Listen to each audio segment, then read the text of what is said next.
Hello दोस्तों, आज हम एक्सप्लेन करने वाले हैं हिसाब बराबर मूवी। ये एक मजेदार सोशल ड्रामा फिल्म है जो एक आम आदमी के बैंक अकाउंट में मामूली गड़बड़ी से शुरू होती है। फिर पता चलता है ये तो करोड़ों का स्कैम है। इस फिल्म की कहानी कहीं ना कहीं हमारी लाइफ से रिलेट करती है। तो इंतजार किस बात का, चलिए शुरू करते हैं। राधे मोहन एक ईमानदार टीसी है। उसकी पत्नी उसे छोड़कर चली गई है। अब वो अपने बेटे मनु के साथ खुशी खुशी रह रहा है। राधे मोहन एक ठेले से संतरे उठाकर ट्रेन में चढ़ जाता है और उन्हें बांटने लगता है। तभी वहां नाम की लड़की लेने से मना कर देती है और कहती है, मैं चोरी के संतरे नहीं लेती। फिर राधे मोहन बताता है कि 2 संतरे थे, मैंने 100 दिए, संतरे वाली के पास छुट्टे नहीं थे। इतने में ट्रेन चलने लगी, इसलिए मैं 80 के 8 संतरे लेकर ट्रेन में चढ़ गया। मैंने चोरी नहीं की है। वह सीए बनना चाहता था, लेकिन उसके पापा के मरने के बाद नौकरी मिल गई। वो बच्चों को भी अकाउंटेंट फ्री में पढ़ाता है। एक दिन राधे मोहन को अपने बैंक अकाउंट में कुछ गड़बड़ी मिलती है। अगले दिन वो बैंक जाता है जहां उसे कुकू नाम का आदमी क्रेडिट कार्ड बेचने लगता है, लेकिन वो लेने से मना कर देता है। इसके बाद वो क्लर्क को बताता है, मेरे अकाउंट से पैसे मिसिंग है। क्लर्क उससे कंप्लेंट लेने के बाद उसे 3-4 दिन बाद आने के लिए कहता है। अगले दिन पूनम टीसी को देखकर सोचने लगती है। पूनम को बहुत साल पहले राधे मोहन का रिश्ता आया था, लेकिन राधे मोहन का मानना था लड़की की मैथ वीक है, वो हिसाब नहीं रख पाएगी, इसलिए उसने शादी करने से इनकार कर दिया था। पैसेंजर का उस टीसी के साथ टिकट को लेकर झगड़ा होने लगता है। तभी वहां राधे मोहन आ जाता है और उस पैसेंजर को समझाने लगता है। टीसी उस पैसेंजर को अपने साथ ले जाता है। उसके जाने के बाद राधे मोहन को एक फाइल मिलती है। ये फाइल उसी पैसेंजर की थी जो वहां भूल गया था। वो उस फाइल को अपने घर ले जाता है और उसमें रखे पेपर को देखकर उनका हिसाब लगाने लगता है। अगले दिन राधे मोहन फिर से बैंक जाकर अपने पैसों का हिसाब लेने लगता है। तभी एक आदमी उससे कहता है, आप ये रुपए मुझसे ले लो, मगर मेरा टाइम वेस्ट मत करो। ददे मोहन गुस्से में कहता है, मैं अपने पैसे का हिसाब मांग रहा हूं, आपको ये टाइम वेस्ट लगता है। अकाउंट में 1 रुपया कम होता है तो बैंक वाले चेक वापस कर देते हैं और मेरे तो पैसे गायब में, लेकिन इस बैंक में किसी को फर्क नहीं पड़ता है। क्लर्क कहता है, तो क्या ईडी की जांच करवा दें? और फिर वह राधे मोहन से झगड़ने लगता है। तभी वहां बैंक मैनेजर चड्डा आ जाता है, लेकिन क्लर्क उससे भी झगड़ने लगता है, इसलिए मैनेजर उसे नौकरी से निकाल देता है। और फिर राधे मोहन से कहता है, आप परेशान मत हो, हम देख लेंगे। एक दिन ट्रेन आउटर पर रुक जाती है। राधे मोहन को लगता है किसी ने चेन पुलिंग की है, इसलिए वो बाहर जाकर देखने लगता है। तभी उसे बहुत से लोगों के साथ पूनम भी उतरती हुई दिखती है। वो उससे कहता है, ट्रेन में चढ़ जाइए वरना ट्रेन चलने लगेगी। थोड़ी देर में उन दोनों की ट्रेन छूट जाती है। राधे मोहन उससे 10 लाख रुपए और फोन दोनों ट्रेन में छूट गए हैं। वो उसे 10 लाख रुपए तैयार हो जाता है और घर जाकर हिसाब लगाने लगता है। अगले दिन टंडन को आकर बताता है, तुम्हारे अकाउंट में कुल मिलाकर 1 रुपया 25.50 पैसे का इंटरेस्ट कम आया है, तुम्हें बैंक जाकर कंप्लेंट करनी चाहिए। टंडन कहता है, इतने कम पैसों के लिए मेरे पास बैंक जाने का टाइम बिल्कुल नहीं है। इधर द बैंक का मालिक मिक्की मेहता एक सेमिनार में सभी को बताता है, हमारी बैंक में सबसे ज्यादा पैसा मिडिल क्लास फैमिली का है, इसलिए अब हर हाउसवाइफ को 1 पर एक्स्ट्रा इंटरेस्ट मिलेगा। दिन बाद बैंक मैनेजर राधे मोहन को बताता है, आपके 7 रुपए 50 पैसे आपके अकाउंट में क्रेडिट कर दिए गए हैं और ये टीवी हमारी तरफ से सॉरी है। तभी वो टंडन आ जाता है और कहता है, मुझे भी ये टीवी तुम्हारी वजह से मिला है और मेरे 1 रुपया 25.50 पैसे भी वापस आ गए हैं। इसके बाद वो अपने स्टाफ के साथ मॉल में लंच करने जाता है। टंडन कहता है, इस मॉल में सेल चल रही है, 1 पे 1 फ्री मिल रहा है। राधे कहता है, फ्री में कुछ नहीं मिलता है, टीवी भी नहीं मिला। और फिर वो हिसाब लगाते हुए समझाने लगता है और कहता है, द बैंक सभी बैंकों के जैसा नहीं है, ये 1 दिन बाद इंटरेस्ट देता है और एक दिन डिले करके वो आपका इंटरेस्ट मार रहा है। कुंडू कहती है, ये महीने के 20 से हमें क्या फर्क पड़ता है? राधे मोहन कहता है, बिल्कुल फर्क पड़ता है, वो पैसा है जिस पर कोई टैक्स नहीं आता है। ये ब्लैक मनी बनकर देश के बाहर चला जाता है, जिसकी वजह से हमारी करेंसी कमजोर पड़ जाती है और फिर पेट्रोल डीजल के दाम बढ़ जाते हैं। इन सब बातों का उन लोगों पर कोई फर्क नहीं पड़ता है और वो लोग जोर जोर से हंसने लगते हैं। लेकिन वहां पर सफाई करने वाला उसका वीडियो बना लेता है। उसी रात राधे मोहन क्रेडिट कार्ड वाले से मिलता है और उसे 1,200 कस्टमर के बैंक स्टेटमेंट देने के लिए कहता है। कुकू तैयार हो जाता है और बदले में 50 लाख रुपए मांगता है। अगले दिन राधे मोहन बैंक स्टेटमेंट लेकर हिसाब लगाने लगता है और उन बच्चों को भी हिसाब लगाने के लिए देता है जिन्हें वह फ्री में पढ़ाता है। अगले सीन में हम देखते हैं मेहता को एक कोर्ट ऑर्डर आता है जिसमें 22,480 स्कैम की 15 दिन में रिपोर्ट मांगी है। चड्डा बताता है, मैंने राधे मोहन का मैटर सॉल्व कर लिया था, साथ में टीवी भी दिया था, फिर भी पता नहीं उसने ऐसा क्यों किया। त्यागी के जाते ही मेहता अपने पीए से राधे मोहन के बारे में पता करने के लिए कहता है। इसके बाद त्यागी राधे मोहन को फोन करके पुलिस स्टेशन बुलाता है। राधे मोहन पुलिस स्टेशन पहुंच जाता है और पूछता है, मुझे यहाँ क्यों बुलाया है? तभी वहां पूनम आ जाती है। राधे मोहन उसे पुलिस यूनिफॉर्म में देखकर चौंक जाता है। पम उसे बताती है, मैं तुम्हारे केस के इंचार्ज हूँ। इंस्पेक्टर कहता है, हमारे कुछ सवाल है, लिस्ट बहुत लंबी है, आप परसों आ जाइए। राधे मोहन कहता है, उस दिन तो मेरी ड्यूटी है, मैं नहीं आ सकता। पूनम उससे कहती है, केस आपने किया है तो रास्ता भी आपको ढूंढना पड़ेगा। इसके बाद राधे मोहन वहां से चला जाता है। इधर मेहता कुक्कू को उठवा कर पिटवा नहीं लगता है। तभी वहां दयाल आ जाता है। दयाल एक मंत्री है जो मेहता के साथ 2 नंबर का धंधा करता है और मेहता उसे बताता है इसी ने बैंक स्टेटमेंट बेचे हैं उस टीसी को। दयाल कहता है, इन्हें रोकिए, अगर ये मर गया तो इंक्वायरी पर असर पड़ेगा और वैसे भी आपका एक एम्प्लॉय गायब हो गया है। ये न्यूज मीडिया में फैल गई है। अगले दिन पूनम राधे मोहन से पूछती है, ये बैंक स्टेटमेंट आपको कहां से मिले? राधे मोहन कहता है, मैं नहीं बता सकता। पूनम कहती है, कल तक आप सोच कर बताइए कि आपको स्टेटमेंट कहां से मिले। राधे मोहन वहां से जाने लगता है। तभी चड्डा आ जाता है और वो पूनम से कहता है, ये रहे बैंक के असली स्टेटमेंट।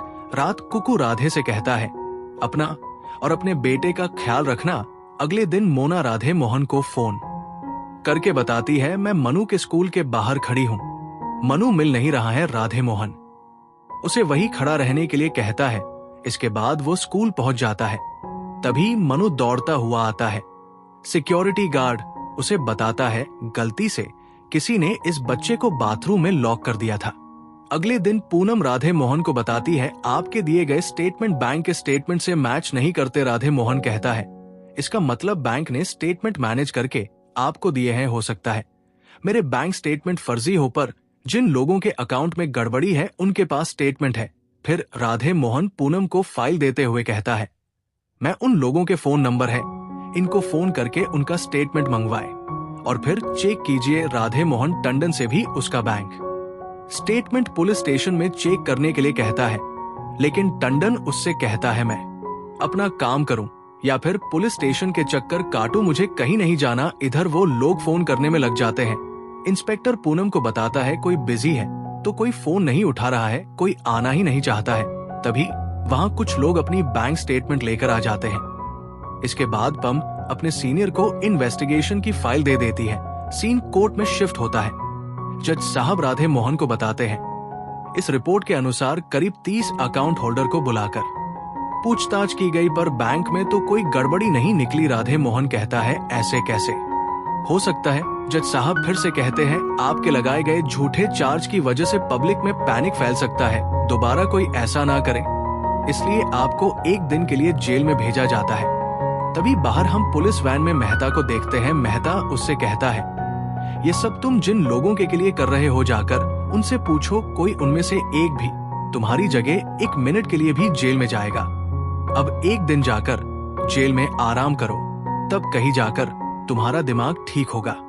पूनम उसे जाते हुए देख लेती है। इसके बाद वो अपने सीनियर को मिलकर उन्हें बताती है, राधे मोहन के इल्जाम बिल्कुल सही थे। डू बैंक 40,480 रुपए का स्कैम कर रही है। ये सिर्फ 150 अकाउंट की जानकारी है, अगर पूरे बैंक की जांच की जाए तो सीनियर कहता है, तो क्या होगा, उससे एक और बैंक बंद हो जाएगी बस, और उसे वहां से भगा देता है।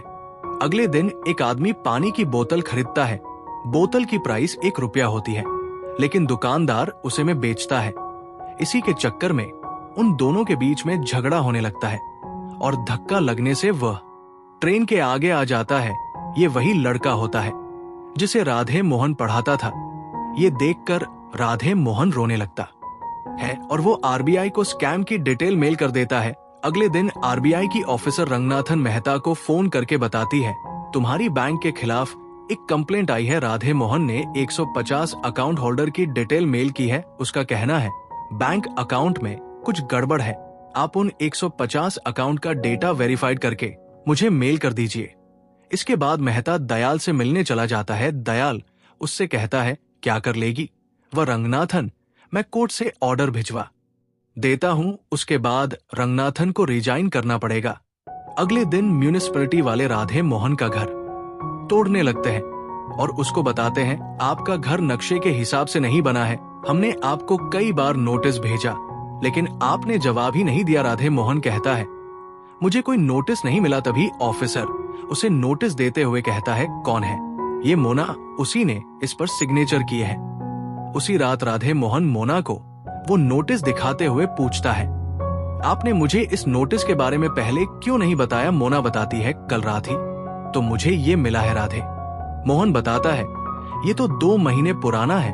मोना फिर बताती है, कल रात पुलिस वाले आए थे, 1 लाख रुपए देकर मुझसे बैक डेट में साइन करवा लिए। अगले दिन सेंट्रल विजिलेंस कमीशन से एक आदमी आता है और वो राधे मोहन को बताता है, तुम पर गबन करने का इल्जाम है। राधे मोहन कहता है, जरूर कोई गलती हुई है, मैंने हमेशा 1-1 पैसे का हिसाब दिया है। वह राधे मोहन को स्टेटमेंट देते हुए कहता है, जब तक आप ये साबित नहीं कर देते कि आपने की चोरी नहीं की है, तब तक आपको सस्पेंड किया जाता है।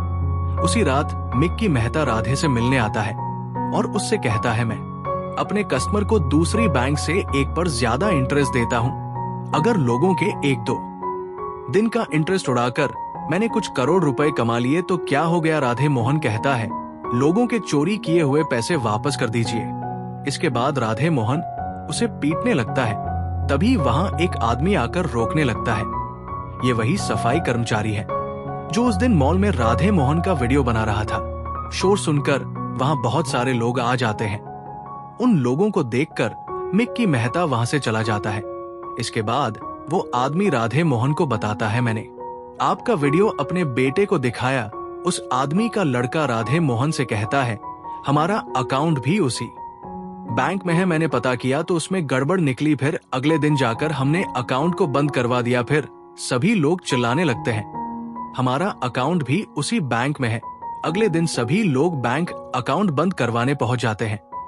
ये बात मेहता को भी न्यूज से पता चल जाती है। इधर होम मिनिस्टर रंगनाथन को फोन करके पूछते हैं, ये सब क्या चल रहा है? जल्दी से एक्शन लीजिए। रंगनाथन बताती है, पब्लिक का एक भी पैसा बाहर नहीं जाएगा। अगले सीन में मेहता दयाल से कहता है, दयाल एक मंत्री है जो मेहता के साथ 2 नंबर का धंधा करता है। ये सब राधे मोहन का किया हुआ है, उसी ने लोगों को उकसाया है। पूनम भी न्यूज में बताती है, ये मेरी ओरिजिनल रिपोर्ट है जो मेरे सीनियर्स ने दबा दी थी। दयाल मेहता से कहता है, अब तो रंगनाथन कोर्ट से ऑर्डर लेकर ही आएगी, फिर तुम्हें जेल में जाना पड़ेगा। मेहता कहता है, तुम मुझे बचा लो, इसके बदले में 0 करोड़ रहे तुम्हें दूंगा। अगले दिन राधे मोहन को पूछताछ के लिए बुलाया जाता है। वो हिसाब देते हुए बताता है, ये एक राउंड ऑफ फार्मूला है, जैसे 1 रुपया 21.50 पैसे को 1 रुपया 22 कर दिया जाता है। कुल मिलाकर मेरा हिसाब बराबर है। तभी क्लर्क बताती है, इनका हिसाब हमारे अकाउंट से मैच हो गया है, ये बिल्कुल सही है। राधे मोहन कहता है, हजारों करोड़ों रुपए का स्कैम सामने ना आए, इसलिए 1 रुपया के स्कैम में आप लोगों को उलझा दिया गया था। अगले दिन मेहता बचे हुए रुपए लेकर इंडिया छोड़कर जाने लगता है, लेकिन वो पकड़ा जाता है। वो अपने बैग में रुपयों की जगह कीचड़ देखकर चौंक जाता है। ये बैग उन्हीं सफाई कर्मचारियों ने बदले थे जिनका अकाउंट उसकी बैंक में था। इसके बाद वो लोग रुपए लेकर एक जगह पहुंच जाते हैं। तभी वहां राधे मोनवी आता है। पूनम पूछती है, इतना सारा पैसा पब्लिक तक कैसे पहुंचाओगी? थोड़ी देर बाद रंगनाथन आ जाती है और पैसा लेकर चली जाती है। इधर दयाल और मेहता को भी जेल हो जाती है और ये फिल्म यही खत्म हो जाती है। आपको ये मूवी कैसी लगी कमेंट बॉक्स में जरूर बताएं। तब तक के लिए वीडियो को लाइक करें और आने वाली नई नई मूवी वेब सीरीज को देखने के लिए हमारे चैनल को सब्सक्राइब करना बिल्कुल ना भूलें।